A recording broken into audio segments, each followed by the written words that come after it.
चलो फिर आज का सेशन हम लोग स्टार्ट करते हैं। उससे पहले ये वाला सेशन सभी लोग एक बार शेयर कर दो। ओके हाँ, मैं आज सारे के सारे PDF पे अपलोड कर दूंगा। तो जैसे मैंने बताया था, I was busy somewhere, so that is Y I could not do that. तो आज मैं सारे के सारे PDFs पे क्लास के इमीडिएटली बाद मैं अपलोड करता हूँ। तो ये सेशन आप लोग शेयर कर दो, क्योंकि आज की क्लास जो है वो बहुत इंपॉर्टेंट है in terms of waveguides. Waveguide के बहुत सारे पैरामीटर्स हम लोग देखेंगे, and maybe in the next half we will also try to solve some questions on the waveguide. So waveguide is a very simple topic. I have given you the idea of the mode, I have given you the idea of the cutoff frequencies. In the last class, if you remember, I have also given you the analogy. Okay, ठीक है। यार Kamesh sir is actually busy in some family function, तो उनके family में कुछ function है, that is why his analog classes are not coming on. Actually some of us are facing simultaneous some other problems. जैसे Kamesh sir के यहाँ कुछ functions हैं, मेरे फादर की तबीयत नहीं ठीक थी, and that is why these two classes were on and off in between. So maybe as the function completes he will be joining you on the YouTube. ठीक है, ओके। तो जैसे ही उनके यहाँ पे फंक्शन ख़त्म होता है वो इमीडिएटली यहाँ पे ज्वाइन करेंगे. चलो तो स्टार्ट करते हैं हम लोग आज का सेशन. आप लोग सेशन को जल्दी से शेयर कर दो, क्योंकि मैं 2 मिनट और वेट कर लेता हूँ, so that nobody misses any of the topics that we are going to teach right now. उसके पहले जस्ट मैं थोड़ा सा एक लॉजिकल चीज़ आपको बता देता हूँ, फिर हम लोग क्वेश्चंस भी करेंगे, तो क्वेश्चंस आपको बहुत आसानी से समझ में आ जाएंगे. ये देखो, ये वेवगाइड के एक्सिस हम लोग पहले से ही मान के चलते थे, है ना, that this is your A axis and this is your B axis, और इसको हम लोग Z एक्सिस मान के चलते थे. ठीक है, तो ये Z एक्सिस मान के चलते थे. अभी मैं जस्ट क्या करना चाहता हूँ, I just want to visualise this thing in the 2 dimension, so that I can define a parameter which is known as a tilt angle. ठीक, चलो तो शुरू करते हैं फिर आज का सेशन. मीनवाइल बाकी लोग ज्वाइन कर लेंगे. तो ये -z अपना होता था, this is +z. Now we want to understand some certain parameters which is present inside the waveguide. What are the parameters that we have to calculate? Sometimes along the guided axis, sometimes in the general dielectric medium. तो मैं आपको एक बार फिर से याद दिला देता हूँ कि ये जो पूरा का पूरा वेवगाइड होता है, इसमें 3 चीज़ें मैंने आपसे याद रखने को बोली थी. First thing I have given you, I have told you that the surface which is present here is conductor. ये भी क्या है, कंडक्टर. ठीक है, ये जो Z वाली एक्सिस होती थी इसको आप क्या बोलते थे, you called it as the guided axis. तो इसको हम लोग बोलते थे गाइडेड एक्सिस, और इसके बीच में जो मटेरियल होता था इसको आप बोलते थे डाइलेक्ट्रिक मटेरियल. ठीक है, how to define the dielectric material? So to define the dielectric material you can say that your sigma will be 0 and there will be some mu and epsilon. उसके अलावा मैंने आपको एक पॉइंट और बताया था कि जनरली होता क्या है कि हम लोग एक सोर्स लगाते हैं and that particular source actually gives the excitation. तो मैं यहाँ कहीं सोर्स लगा देता हूँ, और इस सोर्स के थ्रू मैं आपको दिखाता हूँ कि हम लोग कैसे इसके अंदर फील्ड्स को एक्साइट करते थे.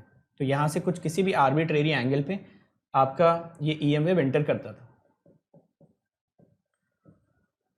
ठीक है, तो ये हो गई फ्रीक्वेंसी. तो मैंने आपको बताया भी था कि ये क्या हो गए, दीज आर योर पेरेंट्स. तो ये जो फ्रीक्वेंसी होती थी आपके पेरेंट्स होते थे. आप क्या रहते थे, आप लोग मोड की तरीके बिहेव करते थे. तो अगर आपके पेरेंट्स ने आपकी कट ऑफ नीड को फुलफिल कर दिया, then you propagate yourself from college to home या होम टू कॉलेज. तो एक जनरल एनालॉजी मैंने आपको समझाई थी, शायद वो आपको याद होगी थोड़ी बहुत. तो just let me repeat all the analogies that we have discussed in the last classes. तो मैंने एक कट ऑफ फ्रीक्वेंसी की बात की थी लास्ट क्लास में. कट ऑफ फ्रीक्वेंसी होती थी हर एक मोड, हर एक इलेक्ट्रोमैग्नेटिक फील्ड पैटर्न, हर एक electromagnetic field distribution associate themselves with a mathematical parameter known as cutoff frequency. If the source frequency becomes greater than the cutoff frequency of that particular mode, तो वो mode जो होता था वो propagating mode में convert हो जाता था. सिमिलरली अगर आपका जो कट ऑफ फ्रीक्वेंसी की नीड होती है हर एक मोड की, अगर वो बार बार आप फुलफिल करते जाएं तो बहुत सारे मोड्स प्रोपगेट होने लगते हैं. तो फॉर एग्जांपल मैंने आपको बताया भी था कि कोई एक स्टूडेंट है जिसकी 10 रुपये की नीड है, एक की 50 रुपये की नीड है, and parents if parent gives 100 rupees, तो दोनों ही जो स्टूडेंट है वो एक प्लेस से दूसरे प्लेस पे चले जाएंगे. तो सिमिलरली यहाँ पे जो हम लोग ऑपरेटिंग फ्रीक्वेंसी लगाते हैं, अगर ये बहुत सारे डिफरेंट मोड्स की कट ऑफ फ्रीक्वेंसी से ज़्यादा होगा तो बहुत सारे मोड्स एक साथ आपको प्रोपगेट होते हुए दिखेंगे. एक तो ये काफ़ी इंपॉर्टेंट चीज़ डिस्कस की थी हम लोगों ने. फिर उसके बाद मैंने आपको एक कॉन्सेप्ट बताया था cut off wavelength. What is cut off wavelength? So I have told you that cut off wavelength is also a mathematical parameter which every mode associates themselves. अब कट ऑफ जो वेवलेंथ होता है उसके लिए जो यहाँ पे सोर्स होता है और जो डाइलेक्ट्रिक मीडियम होता है, this dielectric medium and source combine themselves to generate a parameter which is known as lambda. So if your lambda is less than lambda c, then that particular modes propagate. तो अगर ये dielectric medium और ये supply मिलके एक ऐसा lambda generate करते हैं जो किसी पर्टिकुलर मोड के लैम्डा सी से कम है, इन that case your particular mode will propagate. तो अगर इतनी सारी चीज़ें आपको याद है तो एक बार कमेंट सेक्शन में बताना, then we will start today's class.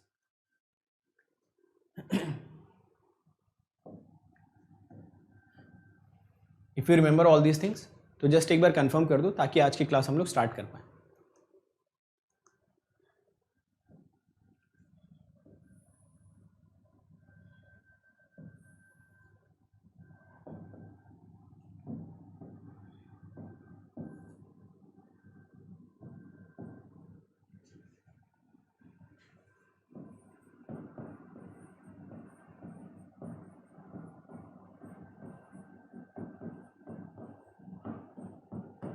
ठीक है, चलो ठीक है। तो ये सारी चीज़ें शायद आपको याद थी। चलिए देखिए, अब यहाँ पे देखते हैं एक बड़ा इंपॉर्टेंट पॉइंट, ये conducting material. Okay, this is also conducting material. So now we are going to study the tilt angle. Tilt angle बहुत इंपॉर्टेंट, इसीलिए मैं वेट कर रहा था क्योंकि आगे के सारे फॉर्मूले आपके टिल्ट एंगल पे बेस्ड होंगे। ठीक है, तो ये कंडक्टिंग मटेरियल, ये तो जस्ट ये डायग्राम आप देख रहे हो ना, ये डायग्राम, इसी डायग्राम का मैंने क्या कर दिया, एक तरीके से साइड व्यू बना दिया है ना। यहाँ से खड़ा होकर अगर मैं देखता, यहाँ से देखो इधर से, तो मुझको कुछ ऐसा दिखता है। ये एक्सिस मुझे जेड एक्सिस दिखती, ये दोनों मुझे कंडक्टिंग मटेरियल्स दिखते हैं। तो जस्ट ये दोनों चीज़ें मैंने आपको दिखाई। So this is just the side view of the waveguide. Hopefully you can visualise this side view. मतलब जस्ट आपको इधर खड़े रह के देखना है कि ये दोनों वॉल्स आपको दिखनी चाहिए, बीच में कंडक्टर और ये गाइडेड एक्सिस की डायरेक्शन। तो वो मैंने यहाँ पे आपको दिखाया साइड व्यू। यहाँ पे मैं लिख भी देता हूँ, आगे चल के इसका बड़ा रोल रहेगा व्यूज़ का, क्योंकि जब आप फील्ड डिस्ट्रीब्यूशन बनाते हैं ना, तो field distribution actually totally depends upon the view कि कौन सा पॉइंट ऑफ व्यू आप लेना चाहते हैं। So this is your side view. अब देखो साइड व्यू में क्या होता है, मैं आपको समझाता हूँ। मान लेते हैं the wave have entered inside the waveguide. तो जो वेव है वो वेवगाइड के अंदर एंटर कर चुकी है। तो अगर वेव आपकी वेवगाइड के अंदर एंटर कर चुकी है तो ऑब्वियसली वो किसी आर्बिट्रेरी डायरेक्शन पे एंटर करेगी। तो ये रही आर्बिट्रेरी डायरेक्शन।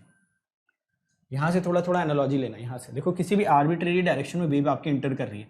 जब आपकी वेव एंटर करती है अंदर, तो सबसे पहले वो कंडक्टर को जाके इनकाउंटर करती है। तो कंडक्टर पे जैसे ही ये इलेक्ट्रोमैग्नेटिक वेव इंसिडेंट होगी, ईएम वेव के कॉन्सेप्ट के हिसाब से आप मुझे बताइए, ये conducting material what this will offer, obviously this will offer the complete reflection. तो यहाँ से आपको क्या मिलेगा, कंप्लीट रिफ्लेक्शन, लाइट जैसा है ना। तो ऐसा समझ लो ये लाइट है और यहाँ पे आपने मिरर रख रखा है, परफेक्ट मिरर। तो ये मिरर ने उसको सेम एंगल पे वापस भेज दिया। फिर क्या होगा, नीचे भी कंडक्टर, इसने इसको यहाँ पे भेज दिया। तो असल में क्या होता है, you can consider the motion of the electromagnetic wave inside the waveguide as the zigzag manner motion. तो ये जिगजैग मैनर में पूरा का पूरा ये वेव मोशन करता रहता है, और जो नेट एनर्जी ये प्रोपोगेट करता है, it propagates the net energy along the guided axis. So this is something which we have to consider. देखिए, ये हम लोगों ने यहाँ पे कंसिडर किया। अब कुछ हम लोग एंगल्स वगैरह मान लेते हैं यहाँ पे। ये देखो, पहले इनके साथ पैरामीटर्स एसोसिएट कराते हैं। ये वाली जो वेव जा रही है, ये तो अपनी एफ की फ्रीक्वेंसी लेके जाएगी, है ना। देखिए, ये तो इसके पास तो सोर्स की फ्रीक्वेंसी प्रेजेंट होगी, ठीक है। तो ये सोर्स की फ्रीक्वेंसी लेके अंदर गया। फिर जैसे ये अंदर पहुंचेगा, इसके साथ क्या एसोसिएट हो जाएगा, beta. What is beta? Beta is the propagation constant offered by the dielectric medium to the EM wave which is basically going in any arbitrary direction. तो ये जो वेव जा रही है अपने साथ बीटा भी एसोसिएट करके लेके जाएगी, जो म्यू एप्सिलॉन की मदद से हम लोग निकाल सकते हैं। सिमिलरली और कौन सी चीज़ आप एसोसिएट कर सकते हैं, you can associate any general lambda two this. तो ये लैम्डा भी आप यहाँ से कैलकुलेट कर सकते हैं। और आप क्या निकाल सकते हो, फेज वेलोसिटी आप कैलकुलेट कर सकते हो इसकी, ठीक है। तो ये सारी इस वेव की हम लोग कैलकुलेट कर रहे हैं। ये कौन सी वेव है, this is the electromagnetic wave which has been launched inside the waveguide and these parameters is being offered to this particular wave by this dielectric medium। तो ये डायलेक्ट्रिक मीडियम और ये जो आर्बिट्रेरी वेव आपके enter हो रही है, इनकी मदद से ये सारी चीज़ें आप कैलकुलेट कर पा रहे हैं इस वेव के लिए। अब मैं क्या करता हूँ, इस वेव का एक लॉन्गिट्यूडनल कंपोनेंट आपको दिखाता हूँ। ये देखिए, this is the longitudinal component, ठीक है। अब ये जो लॉन्गिट्यूडनल कंपोनेंट आपको दिख रहा है, this component will always be along the guided axis. तो ये कंपोनेंट जो दिख रहा है, this is along the guided axis. So obviously if I have to break these things, so first of all I will only break this beta.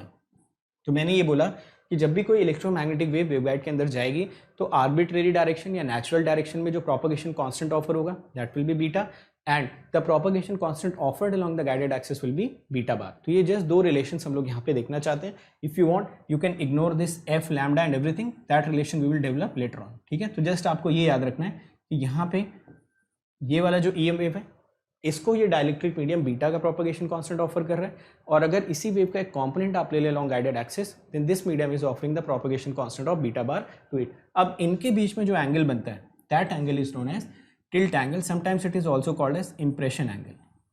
ठीक है, तो बस इतना सा डायग्राम आपको याद रखना। अगर ये डायग्राम आप याद रख पाए तो आप आगे देखोगे सारे के सारे फॉर्मूले आपको सिर्फ इसी डायग्राम के थ्रू याद रह सकते हैं। वो कैसे याद करना, that is something which we have to discuss later on.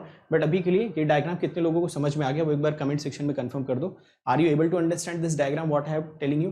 सिर्फ दो बेसिक चीजें याद रखो, एक तो ईएम वेव आपने लॉन्च कर दी किसी भी डायरेक्शन में, ठीक है, जो भी आपकी मर्जी, उस डायरेक्शन में ये डाइलेक्ट्रिक मीडियम उसको बीटा का प्रोपगेशन कांस्टेंट ऑफर कर रहा है। ये तो नेचुरल चीज़ है, इसका एक कंपोनेंट आपने लिया और बीटा बार आपने अपनी तरफ से डिफाइन किया। You said that the dielectric medium would have been offering the phase constant beta bar in the direction of guided axis. इस वजह से मैंने ऊपर बार लगा दिया। कई बुक्स में आपको ये ऐसा भी मिलेगा, ठीक है। तो बहुत सारी बुक्स में बीटा जी भी लिखा होता है नीचे, कभी कभी बीटा बार लिखा होता है। दोनों में से कोई एक हम लोग नोटेशन पिक कर लेंगे। I will pick this beta bar. Okay, चलो आगे चलते हैं। Now what is this beta bar from here. तो आपको दिख ही रहा होगा कि beta cos theta is beta bar, beta cos theta is beta bar.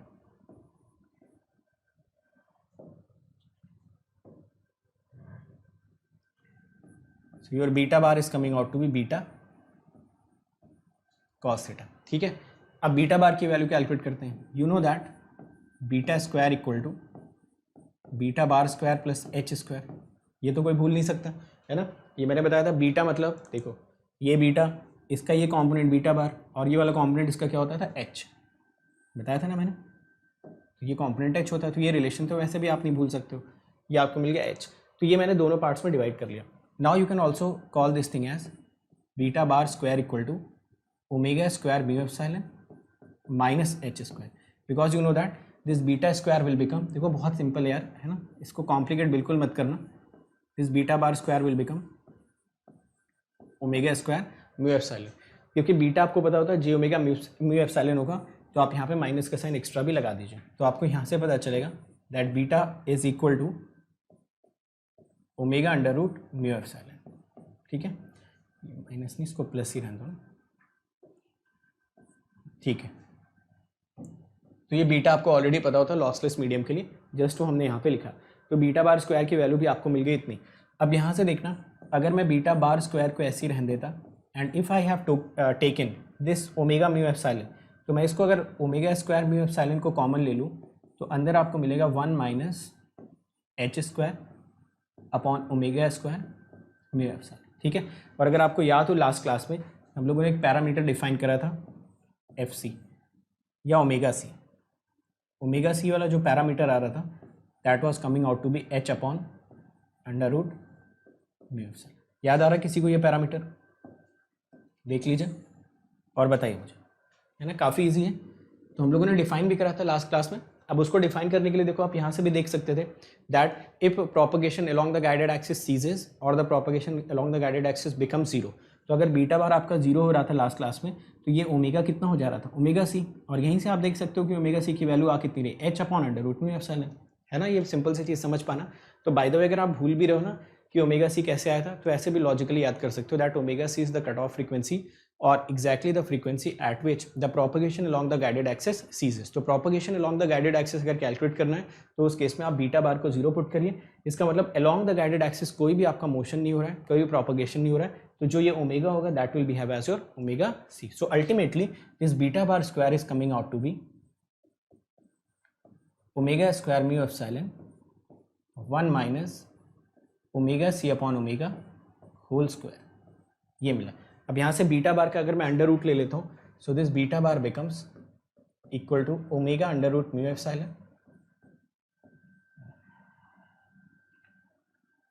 Under root 1 minus omega C upon omega whole square, ठीक है। ये हम लोगों को रिलेशन यहाँ से मिला।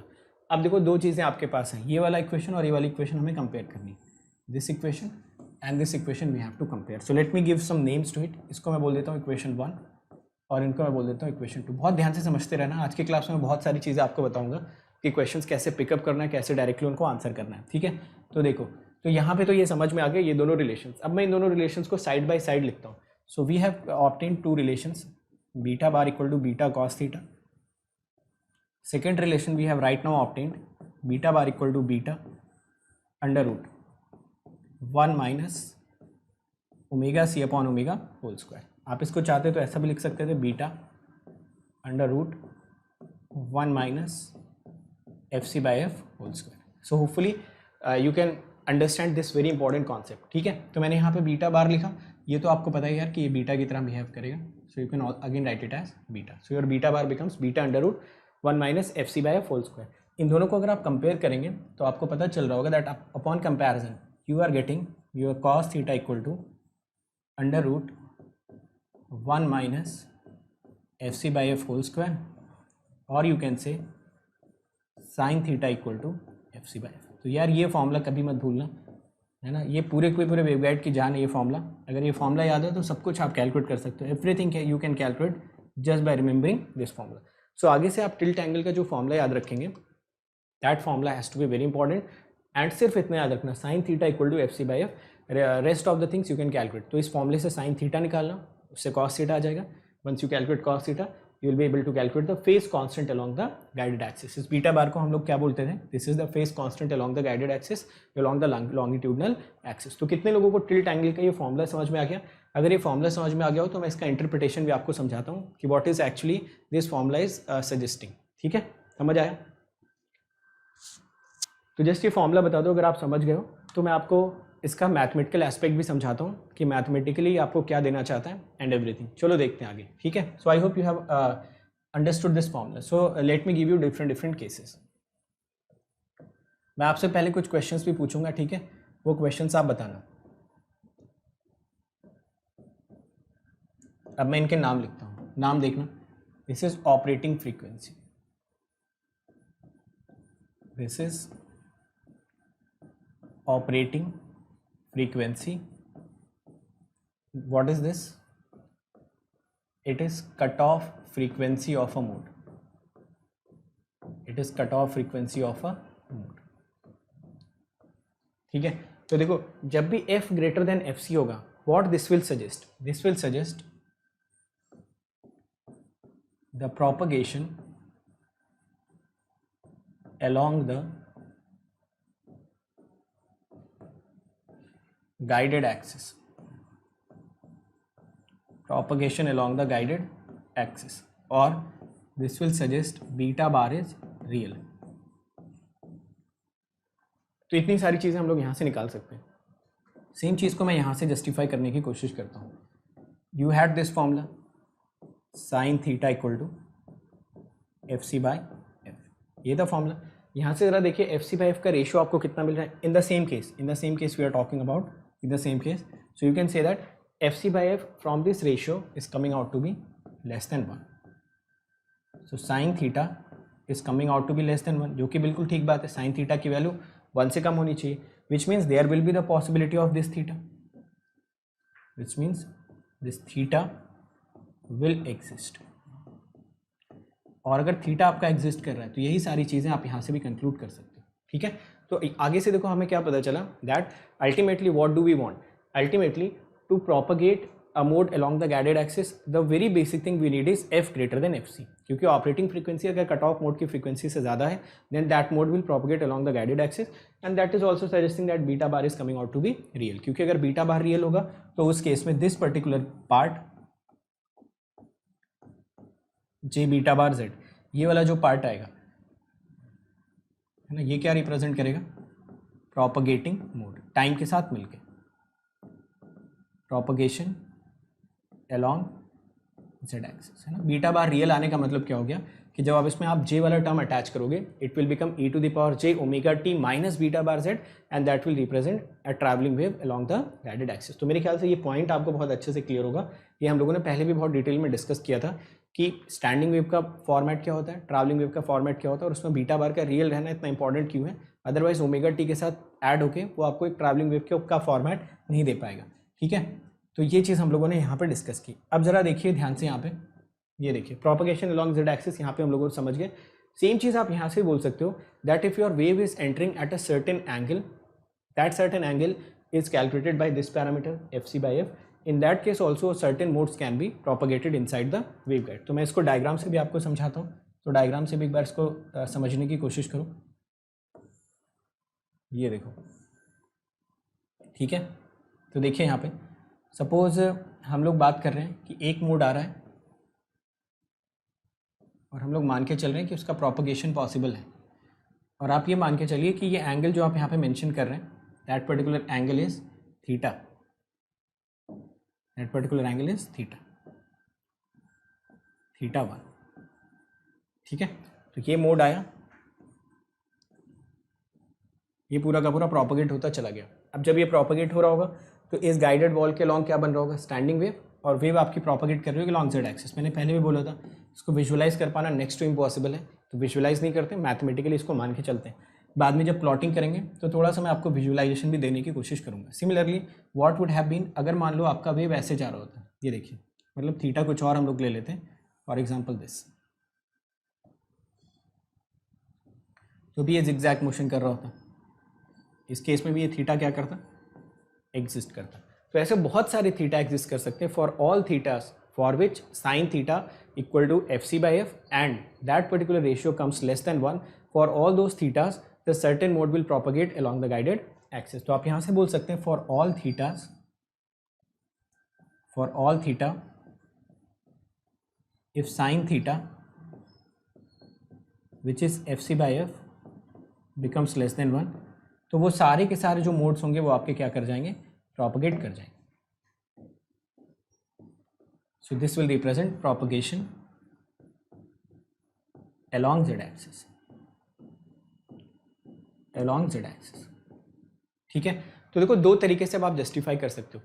इन some questions what will be given, only this theta will be given to you, तो आप इस थीटा से क्या निकालना, साइन थीटा कैलकुलेट कर लेना। If sine theta is coming out to be less than 1 which is by default suggesting that your FC is F is greater than FC और FC is less than F and that particular mode will propagate। तो आप ऐसा बोल सकते हो ना, ये वाला जो फील्ड डिस्ट्रीब्यूशन था, ये वाला, ये एक मोड था, मोड 1, और ये जो फील्ड डिस्ट्रीब्यूशन था इसको आप बोल सकते थे मोड 2, ठीक है। तो देखो क्या आप ऐसा भी बोल सकते हो कि that every mode will also associate a certain tilt angle with it. Why so? Because every mode is having cut off frequency associated with it. So if I can divide cutoff frequency with the frequency which is operating frequencies, then you will get the formula of the tilt angle.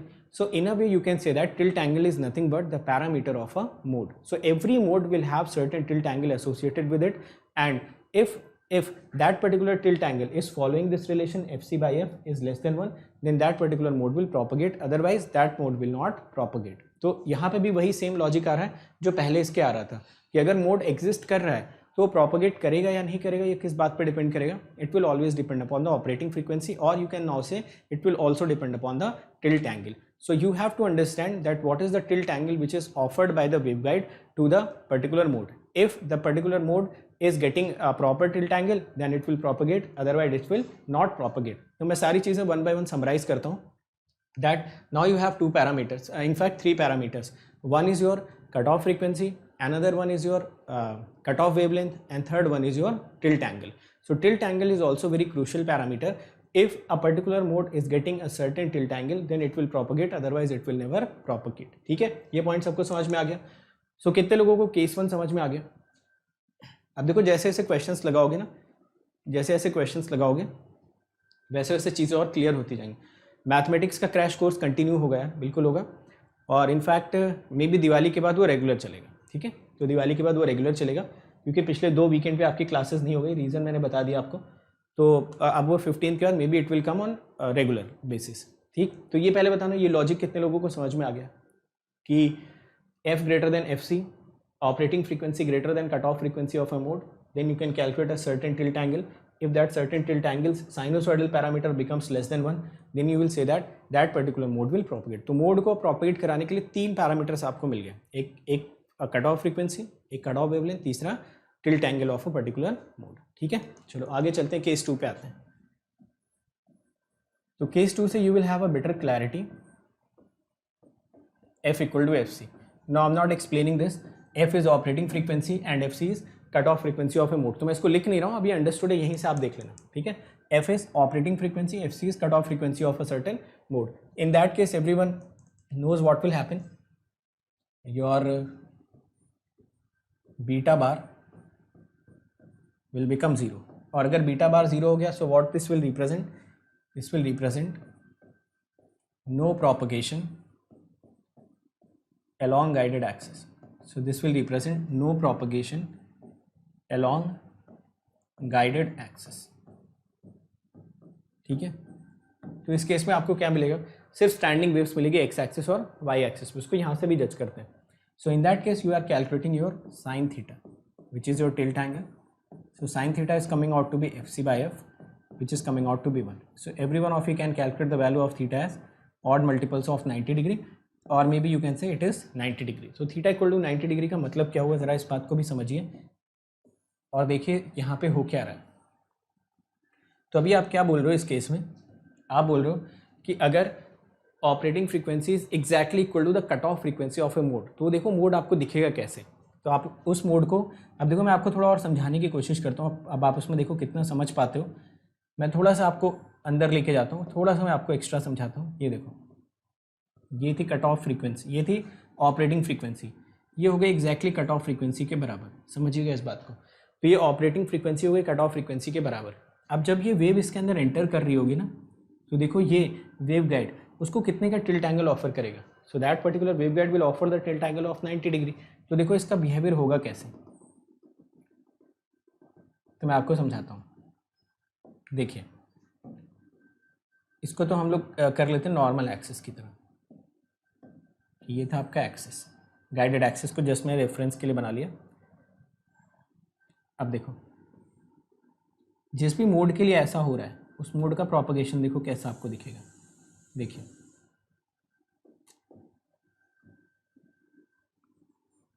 ये देखो जैसे ही इसके अंदर enter करेगा, यहाँ से कितना angle इसको बनाना है, 90 डिग्री. समझिएगा इस बात को, मैं क्या बताने की कोशिश कर रहा हूँ, थोड़ा सा समझो. मैं ये बोल रहा हूँ कि there will be certain electromagnetic fields inside it. इसके अंदर एक बार ईएम वेव लॉन्च हुई, तो जो पूरा का पूरा इलेक्ट्रोमैग्नेटिक वेव का एक्सप्रेशन था E X E Y E Z H X H Y H Z, that will be present inside this particular wave guide. ये हो गई आपकी गाइडेड एक्सिस की direction, this is your Z direction. ठीक है, अब इसमें बहुत सारे मोड्स प्रेजेंट हैं, बहुत सारे मोड्स प्रेजेंट हैं.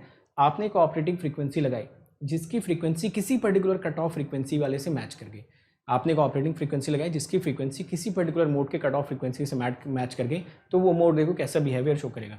वो मोड को तो टिल्ट एंगल हमेशा 90 डिग्री मिलेगा. तो ये जाके ऊपर हिट किया, ऊपर कंडक्टर, ये भेज देगा इसको नीचे, परफेक्ट रिफ्लेक्शन. फिर ये नीचे, ये ऊपर.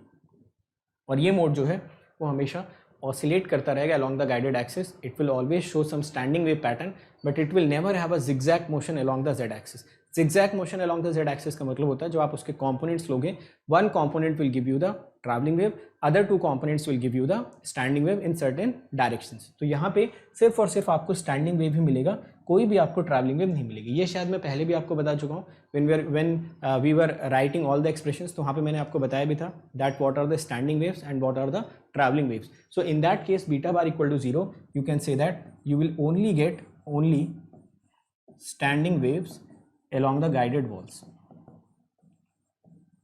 Only standing wave along x and y axis. ये सब याद आ रहा है ना, ये सब मैं आपको बता चुका हूँ. यहाँ तक मुझे याद आ रहा है, मैंने आपको बताया था कि कब कब स्टैंडिंग वेव बनते हैं, कब कब ट्रैवलिंग वेव बनते हैं. बीटा बार रियल होने से क्या होगा, जीरो होने से क्या होगा, और प्योरली इमेजिनरी होने से क्या होगा. So I hope I have given you all these expressions in the previous classes. जहाँ तक मुझे याद आ रहा है शायद आपको भी याद होगा. तो यहाँ पे भी देखो टिल्ट एंगल कितने का ऑफर मिला इसको, 90 डिग्री का. तो ये गाइडेड वॉल्स के लॉन्ग क्या करता रहेगा, हमेशा ऑसिलेट करता रहेगा. There will not be any propagation along the guided axis. तो इन दोनों ही केसेस में आप अगर इस केस को कंसिडर करेंगे तो आपके जितने भी मोड्स होंगे, that particular modes will come under the category of evanescent modes. तो ये जो मोड होगा, ये जो भी certain मोड ऐसा बिहेवियर शो कर रहा है, इसको आप कौन सा मोड बोलेंगे? This will be called as evanescent mode. It will be existing inside the waveguide, but it will not propagate along the guided walls. समझ आया ना? ठीक है, चलो अभी कोई एक केस और देखते हैं, फिर उसके बाद अगला जो पैरामीटर है वो भी बड़ा इंपॉर्टेंट है, वो भी मैं आपको समझाता हूँ. Case third, F is less than F C. इस केस में आपको पता है that your beta bar becomes purely imaginary, beta bar becomes purely imaginary.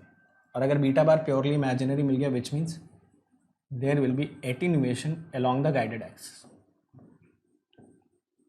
Attenuation along guided axis. बाकी आपका स्टैंडिंग वेव तो बनता ही रहता है, ठीक है. सो you will get the standing wave, sorry attenuation along the guided axis. और यहाँ से भी आप देख रहे होगे कि अगर आप कैलकुलेट करें साइन थीटा,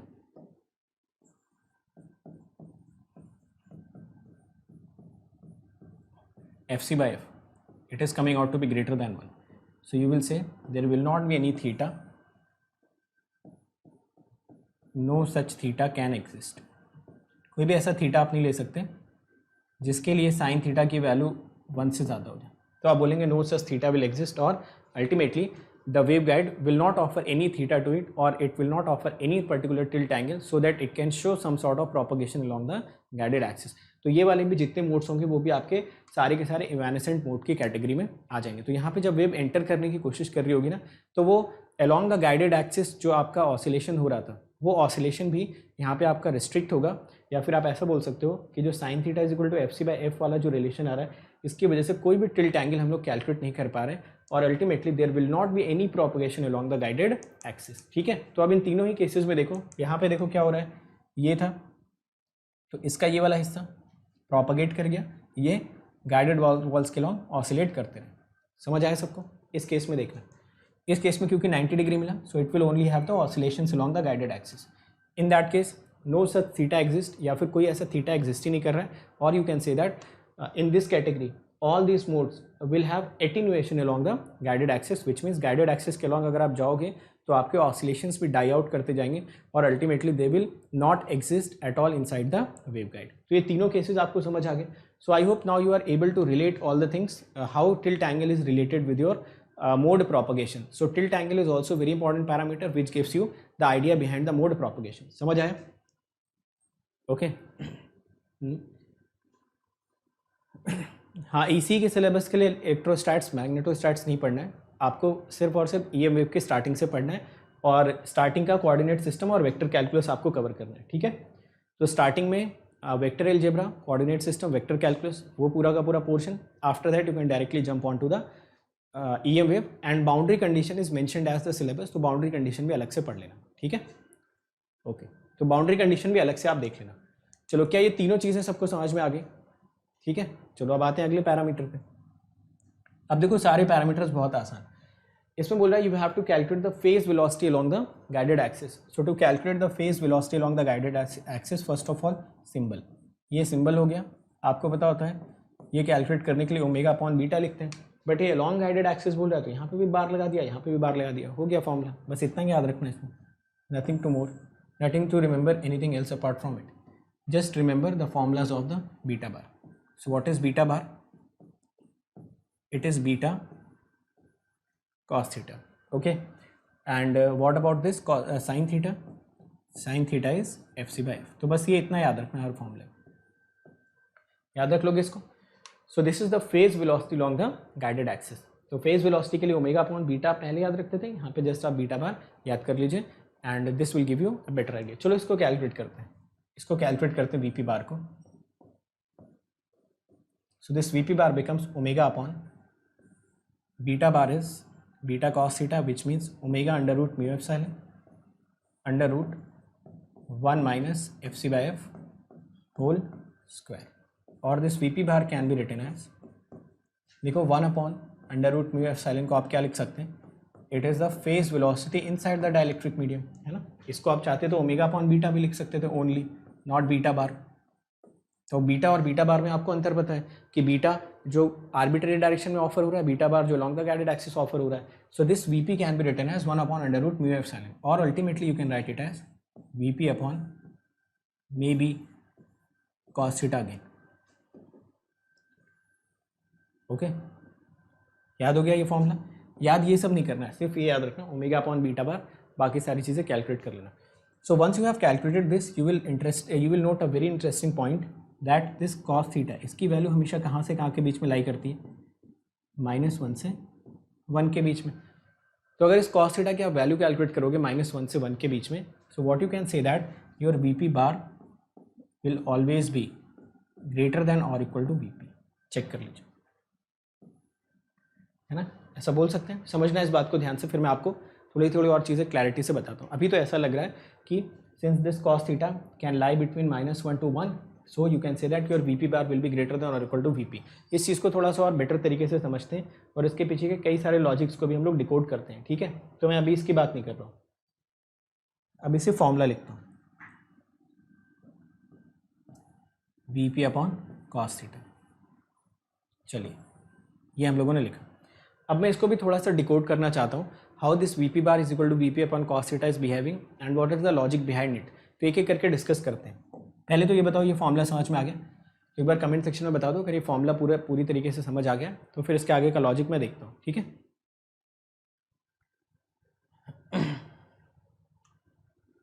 क्या बोल रहे हो? केस 3 एक बार और, उसमें केस 3 तो लास्ट क्लास में हम लोग समझ चुके थे ना यार। केस 3 मैंने आपको बताया था ना, केस 3 का मतलब है F is less than F C. तो जब भी F less than F C होगा तो बीटा बार आपका प्योरली इमेजिनरी आ जाएगा या फिर साइन थीटा 1 से ज़्यादा आ जाएगा। तो कोई टिल्ट एंगल ऑफर नहीं कर रहा है, कोई टिल्ट एंगल नहीं मिल रहा उसको जिगजैग मोशन के लिए, या फिर आप ऐसा बोल सकते हो बीटा बार इमेजिनरी हो गया तो E to the power J beta bar वाला फैक्टर आपको एटेन्यूएशन देगा रादर प्रोपगेशन। तो आप एक बार प्रीवियस क्लासेस देखो तो आपको और बेटर आइडिया मिलेगा कि केस 3 का मतलब क्या है, ठीक है। ये पॉइंट एक बार ये बताना, फॉर्मूला अगर समझ आ गया हो तो अगला जो डिस्कशन वो काफ़ी क्रूशियल है, वो आपको एक काफ़ी अच्छा आइडिया देगा। समझ आएगा case 3?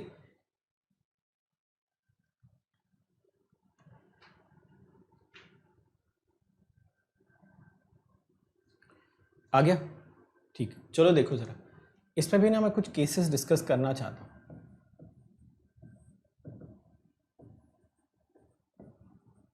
F greater than F C, अब देखो ये क्या क्या ऑफर करेगा F greater than F C, देखते हैं। First of all it will offer beta bar real, चलो ठीक है। Then it will offer your lambda less than lambda C, ये भी समझ में आ रहा है। फिर इसके बाद ये ऑफर करेगा certain tilt angle less than 1 sine theta. इतनी सारी चीज़ें हमको यहाँ से ऑफर होकर मिल रही हैं।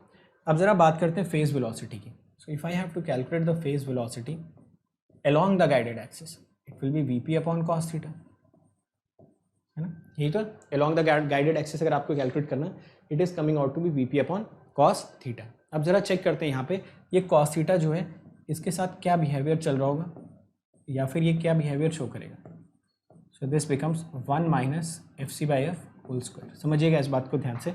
अब देखो यहाँ पे ये जो 1 minus F C by F का होल स्क्वायर आ रहा है, अंडर रूट के अंदर ये क्वांटिटी कैलकुलेट कर सकते हो, बिल्कुल कैलकुलेट हो जाएगी। वही चीज़ ये दोनों आपस में रिलेट कर रहे हैं। ये बोल रहा है F greater than F C, अगर F greater than F C होगा तो एफ सी बाई एफ की वैल्यू 1 से कम हो जाएगी। एफ सी बाई एफ की वैल्यू अगर 1 से कम हुई तो ये क्वांटिटी हमेशा पॉजिटिव मिलेगी और 1 से थोड़ी सी कम भी मिलेगी, या वर्स्ट केस में आपको 1 के बराबर मिलेगी। बट इस केस में जो वी पी बार आपको मिलेगा that will be greater than V P. तो वही जो लास्ट में हम लोगों ने देखा था ना, उसको मैं 1 बाय 1 डिकोड करता हूँ। समझना इस पॉइंट को बहुत अच्छे से। तो आपने कैलकुलेट किया V P bar is greater than V P, why so? Because you know that in that case your sine theta is less than 1 और कॉस थीटा भी आपका लेस देन 1 दोनों, and sine theta is F C by F.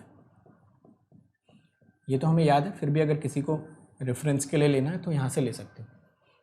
तो देखो F C by F 1 से कम, 1 minus 1 का square, ये भी 1 से कम हो गया, अंडर रूट लेने पे पॉजिटिव मिला और ये क्वांटिटी आपकी मिल गई वीपी से ज़्यादा। So your VP bar is greater then VP, which means the phase velocity along the guided axis is greater then the phase velocity in any arbitrary direction inside the dielectric medium. या ऐसा बोल सकते हो कि जो dielectric medium है वो guided axis के अलॉन्ग ज़्यादा वेलोसिटी ऑफर कर रहा है as compare to the velocity offered in any arbitrary direction at this particular angle theta. तो ये पहला केस तो समझ आता है कि जब भी हमारा f greater than F C होगा, बीटा बार रियल हो जाएगा, लैम्डा लेस देन लैम्डा। ये सारी चीज़ें जो आपने लिखी है, इसको अगर एक सिंगल लाइन में लिखना होता है, एक सिंपल भाषा में लिखना होता तो आप ऐसे लिखते हैं कि इन that case propagation along guided axis, propagation along guided axis is possible.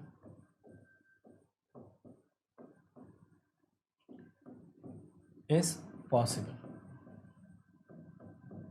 ठीक है। तो मैं ये आपको क्यों बता रहा हूँ ना, ये आपको सेकंड और थर्ड केस में थोड़ी क्लैरिटी मिलेगी। तो आप बोलोगे इसमें कोई बड़ी बात तो है नहीं, ये तो हमें दिख ही रहा है कि propagation along guided axis possible होगा। बिल्कुल सही बात है, बट केस 2 और केस 3 में ना थोड़ा केयरफुली मुझे आंसर करना है। ये मैंने लिख दिया F equal to F C. इस केस में what extra knowledge you can gain from here, you will immediately say beta bar will become 0, you will immediately say lambda will become lambda c. You will immediately say that your sin theta becomes fc by f, or it becomes exactly equal to 1, or you will say your theta becomes equal to 90 degree, whatever. So everything you can say in that particular case, जो आपने यहाँ से confirmations निकाला. अब जरा यहाँ पे calculate करना वीपी बार. तो आप बोलोगे ये फॉर्मूला हमने याद करा था, वीपी अपॉन कॉस थीटा, जो कि हो गया 1 minus F C by F whole square, and this should tend to infinity. ये तो बोल रहे हो है ना. इस केस में आप क्या बोल रहे हैं ज़रा ध्यान से समझिए. आप बोल रहे हो F equal to F C हो गया. जैसे F equal to F C हुआ, you are calculating V P bar, and from this formula F C by F is coming out to be 1, so this should tend to infinity. ये सही बात है या गलत बात है? आपको क्या लगता है? What do you think about this particular manipulation? Should this V P bar should tend to infinity और नॉट? तो हम क्या करते हैं, थोड़ा सा लॉजिकली इस चीज़ को सोचते हैं. हमारा लॉजिक क्या होता था कि जब हम बोलते थे F equal to F C, तो हमारा सिंगल एजेंडा होता था कि हम यहीं पे इस चीज़ को बिल्कुल ही क्लियर कट बोल देते थे कि there will not be no propagation along guided axis, along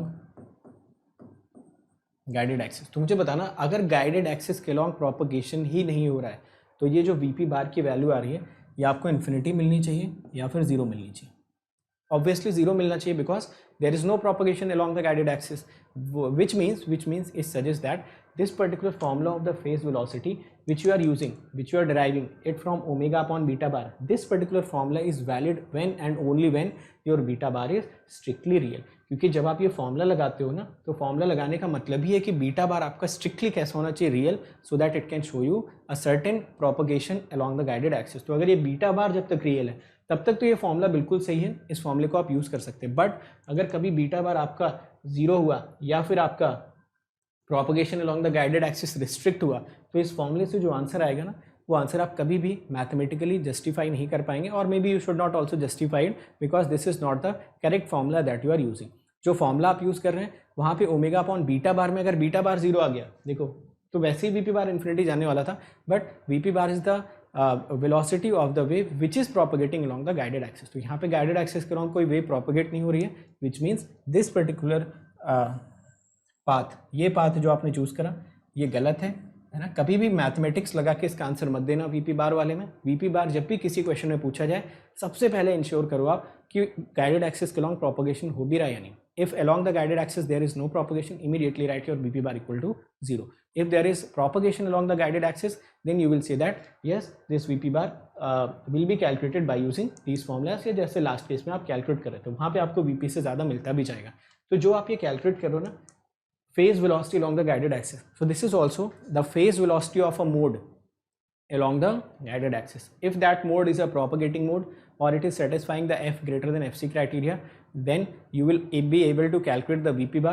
If that particular mode is non-propagating mode, which means it is not propagating along the guided axis, it is following f less than or equal to fc criteria, in that case your phase velocities are going to be 0. समझ आ गया सबको?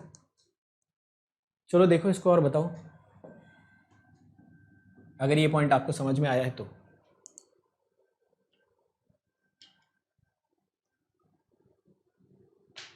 कितने लोगों को ये point समझ में आ गया? तो मैं वेट कर रहा हूँ. बड़ा ही इंपॉर्टेंट पॉइंट है यार, बहुत ही क्रूशियल पॉइंट है. काफ़ी गलतियाँ होती हैं इस पॉइंट में, बट मैंने आपको काफ़ी क्लैरिटी से समझाया. अब तीसरा वाला केस आप अपने आप समझ जाओगे. केस 1 केस 2 मैंने समझा दिया ना, third case you will tell immediately. चलो केस 3 पे आते हैं. Case 3, so let me consider the case 3.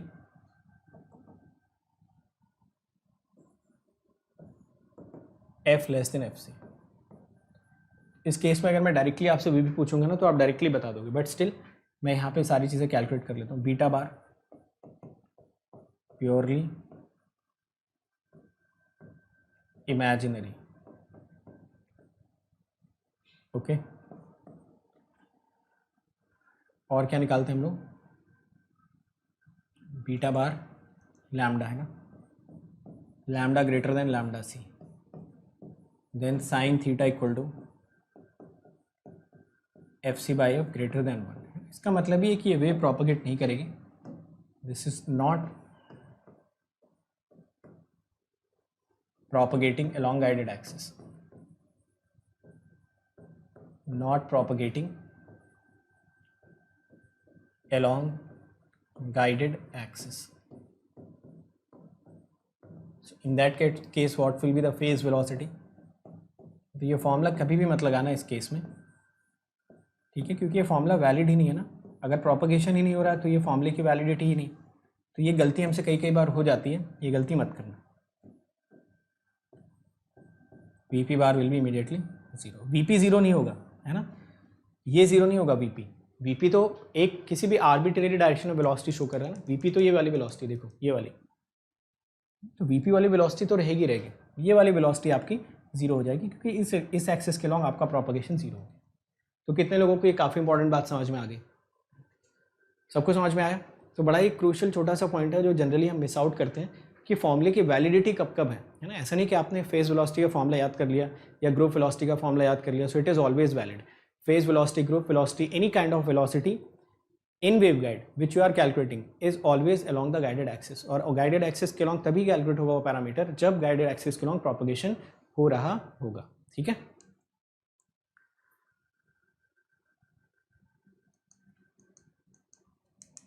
तो मैं एक टेबल आपसे बनवाता हूँ. इस टेबल को देखो और आंसर बताओ.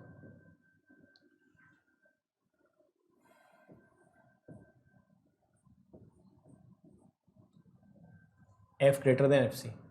ठीक है, सपोज यहाँ पे मैंने लगा दिया बीटा बार,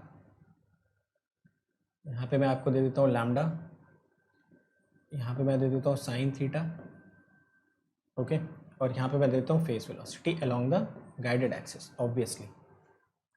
तो जस्ट मैं ये टेबल आपसे फिल करवाना चाहता हूँ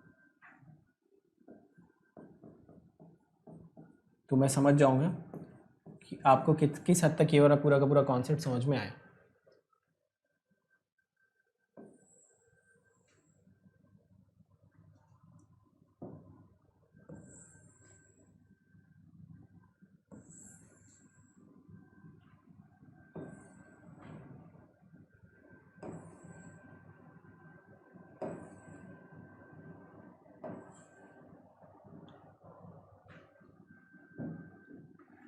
तो अच्छा, एक लाइन और खींचनी है, एक लाइन और ले लो.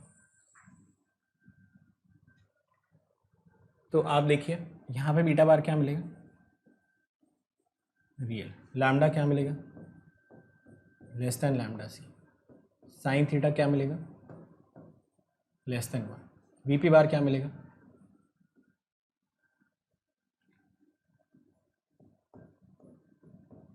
ये फॉर्मूला लगा लेना यहाँ पे. ठीक है,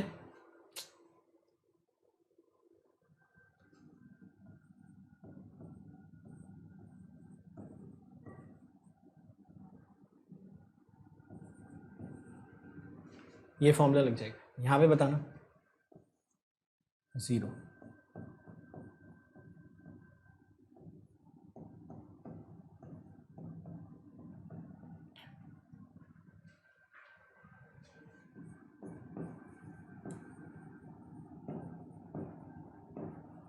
purely imaginary. Lambda greater than lambda C. Sine theta greater than 1. ठीक है, समझ आ गया टेबल? देख लो. तो अगर ये टेबल आपको समझ आ रही ना तो बड़ी ही क्रूशियल टेबल है. यहाँ पे फॉर्मूला नहीं लगा सकते, should not apply the formula.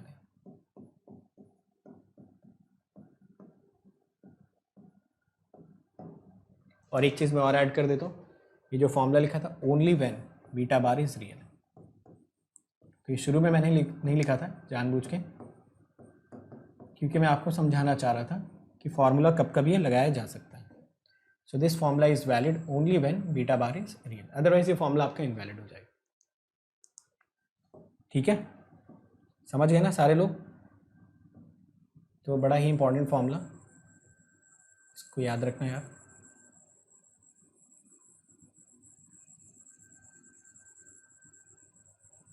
Very crucial.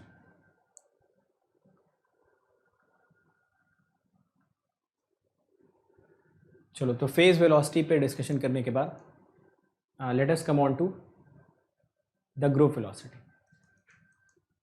Group velocity along the guided axis. तो ग्रुप वेलोसिटी का मैं कॉन्सेप्ट एक्सप्लेन नहीं कर रहा हूँ, ठीक है, कभी और टाइम मिलेगा तो करेंगे थोड़ा डिटेल में, क्योंकि ये काफ़ी क्रूशियल, मतलब इंपॉर्टेंट तो नहीं है बट काफ़ी डिफिकल्ट कॉन्सेप्ट है। I will explain it maybe somewhere when will study the optical fibres, in that it becomes very easy to explain what is the group velocity. तो ये कभी discuss करेंगे, but अभी के लिए मैं इस पर जा नहीं रहा हूँ, ठीक है। तो ये आपको कैलकुलेट करना, V G is equal to D omega upon D beta bar. इसमें कुछ करना नहीं है, जस्ट आपको डिफ्रेंशिएट करना है this formula. You know that beta bar equal to beta cos theta और beta under root 1 minus omega C upon omega whole square. तो यहाँ से आप D beta bar upon D omega calculate करेंगे initially, and then take the reverse of it, D omega upon D beta bar. तो जब आप इसका इनवर्स कैलकुलेट करोगे, so you will get the group velocity along the guided axis equal to the phase velocity into cos theta. वहाँ पे upon cos theta आ रहा था, यहाँ पे इंटू कॉस थीटा आ जाएगा, बस इतना सा फर्क आएगा। तो ये मैं डेरिवेशन भी आपके एंड पे छोड़ रहा हूँ, जस्ट आपको डिफ्रेंशिएट करना, just you have to do the simple differentiation, nothing else. Simple सा डिफ्रेंशिएशन करोगे, you will get V G bar is equal to V P into cos theta. And if you want to elaborate this particular thing, तो आप इसको ऐसा भी लिख सकते हैं, V P under root 1 minus F C by F whole square. ये formula भी तभी तक वैलिड है only when your beta bar is real. If beta bar becomes 0 or beta bar becomes purely imaginary, in that case you can say your Vg bar will become 0. So by the same logic you can say the same comments which we used to say earlier. यहाँ पे भी same logic आप दे सकते हो कि beta बार अगर आपका complex हो जाएगा, so there will not be any velocity along the guided axis, either it is group velocity or it is phase velocity. So none of the velocities will exist, and you can say that your group velocities will also become 0 in that case. तो यहाँ पे भी same explanation आप continue कर लेना, I am giving you the just the formula. तो कभी कभी एक इन दोनों के बीच में कोरिलेशन भी हम लोग बोलते हैं, that what is V P bar, what is V P bar into V G bar, this becomes equal to V P square, ठीक है। तो एक फॉर्मूला ये भी बड़ा पॉपुलर होता है, but again this formula is valid only when beta bar is real. अगर बीटा बार रियल नहीं है, उस केस में इनमें से कोई भी फॉर्मूला एग्जिस्ट नहीं करेगा, that is common sense also, because in that case any mode will not propagate along the guided axis. तो जो मोड आप प्रोपोगेट कराना चाह रहे हो वो प्रोपोगेट करेगा ही नहीं, तो किस बात की वेलोसिटी, ये सारी की सारी velocities along the guided axis वाली वेलोसिटीज यहाँ पे लिखी हुई है, ठीक है। तो कितने लोगों को ये पूरा का पूरा लॉजिक समझ में आ गया? समझ गया ना पूरा लॉजिक, ठीक है, ओके। ग्रुप वेलोसिटी मैंने बोला ना, I am not explaining it यार, ग्रुप वेलोसिटी का भी अलग से हम लोग एक्सप्लेन करेंगे। तो ग्रुप वेलोसिटी के लिए अभी जो मैंने फॉर्मूला लिखा ना, उस फॉर्मूले को आप याद रखिए, सिर्फ ये फॉर्मूला याद रखो। ग्रुप वेलोसिटी पे ऐसा कोई क्वेश्चंस आते नहीं है, maybe somewhere later we will explain when will study the optical fibre. तो ऑप्टिकल फाइबर्स में मैं आपको समझाऊंगा what do you mean by group velocity and what is the meaning reason behind the group velocities.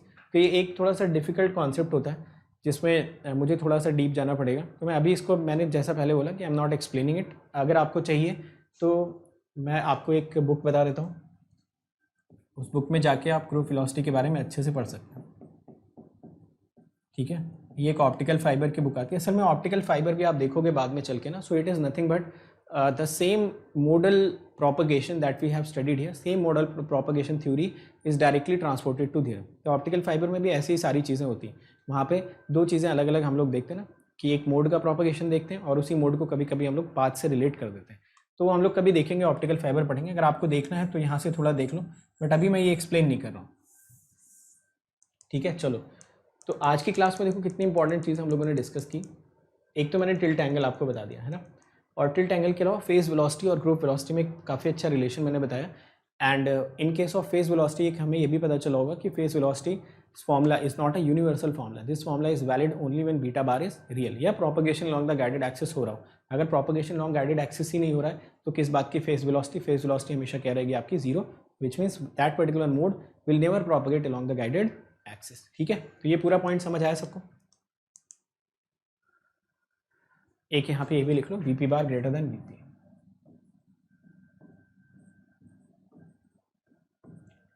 ठीक है, और यहाँ पे भी आप लिख सकते हैं दैट योर VG बार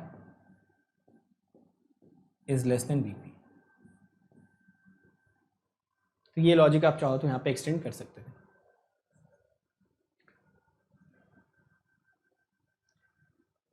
ठीक है, तो इनफैक्ट अगर इसी में ऐड कर दें, इसको एक टेबल और ऐड करें अगर यहाँ पे,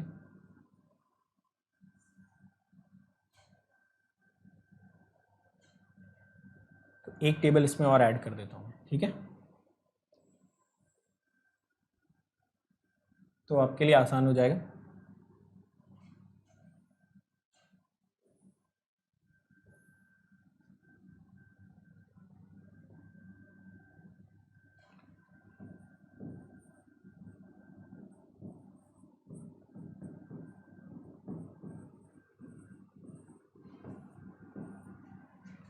ये 0 0 हो गया और यहीं पे मैं अपडेट कर देता हूँ।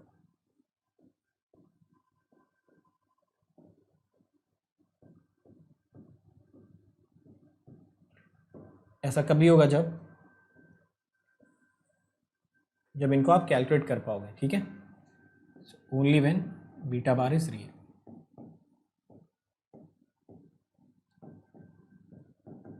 तो एक बड़ा ही सिंपल सा लॉजिक हम लोगों ने डिस्कस किया। ठीक, चलो फिर इस क्लास का सेशन हम लोग यहीं पे एंड करते हैं, इस क्लास का सेशन। अब अगली क्लास में देखो, अभी 8:15 पे अगली क्लास है, उसमें क्या क्या देखना है मैं आपको दिखाता हूँ। देखो अगली क्लास में ना पूरा समराइज करते हैं, पूरा अभी तक जितना पढ़ा, we will compile all the things, जैसा हम हर चैप्टर में करते हैं, हर सब्जेक्ट में करते चले आ रहे हैं अभी तक। सेम चीज़ कि पहले पूरा समझते हैं सारी चीज़ें, फिर कंपाइल करते हैं, फिर क्वेश्चंस लगाते हैं। So this is the summary what we have to remember for TE mode. Condition याद रखेंगे, फील्ड एक्सप्रेशन याद रखेंगे, non existing modes, evanescent modes, propagating modes, cutoff frequency of a mode, cutoff wavelength of a mode, tilt angle of a mode, phase constant along guided axis, phase velocity along guided axis, group velocity along guided axis, intrinsic impedance along guided axis। और उसके बाद यही सारी चीज़ें आपकी TM mode के लिए। ठीक है, तो सारे फॉर्मूलेस को कंपाइल करते हैं, तो एक बार एक ब्रॉड अंडरस्टैंडिंग अपनी बनी चुकी है। Then we can jump upon to the questions directly, then we will try to solve the questions in the best possible manner. तो आज के सेशन में इतना ही। It's time to experience something glorious. Unacademy Combat. Compete, crack, conquer. A challenging gate contest engineered to give you an experience like none other. where you put your knowledge to test. and battle it out with the best. To bring out the best in you, Unacademy Combat is the most competitive, gamified contest for gate till date, with the best of the questions by best educators. With detailed video solutions from top educators right after each contest. Combat live with peers to get real-time rankings and win big. Participate in every contest to improve your ratings. Challenging contests every fortnight or alternate Sunday. Live ranking after every question. Big rewards for top rankers. Your passion to crack gate deserves this. Your hard work towards your dream deserves this. Fuel your inner fire for the ultimate gate challenge. Unacademy Combat. Register now.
Games.